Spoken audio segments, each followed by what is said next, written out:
Blažena Ozana Kotorska, rođena u Relezi 25. novembra 1493.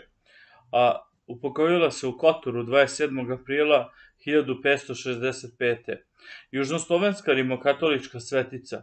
Rođena je u selu Relezi, uži predeo vlastelinske porodice Crnojević u srednjovekovnoj Gornjoj Zeti, odnosno oblast kasnije Lješanske nahije u staroj Crnoj Gori. U srpskoj pravoslavnoj porodici Kosić je na krštenju dobila ime Katarina. U ranoj mladosti pastirica u Mletački Kotor je došla sa 14 godina i radila kao služavka u poznatoj vlastelinskoj porodici Aleksandra Buća. Brzo se posvetila redovničkom poslu, a 1515. godine je prišla trećem redu Svetog Dominika. Nakon položenih zaveta menja svoje kršteno ime u Ozana, na uspomenu blažene Ozane iz Mantove koju uzima za uzor.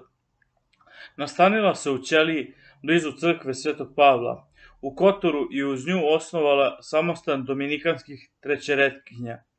Zbog potvrđenih podvižničkih vrlina tokom života i na čudotvorenju posle smrti, Papa Pije XI je 21. decembra 1927. godine dozvolio javno i crkveno poštovanje blažene Ozane.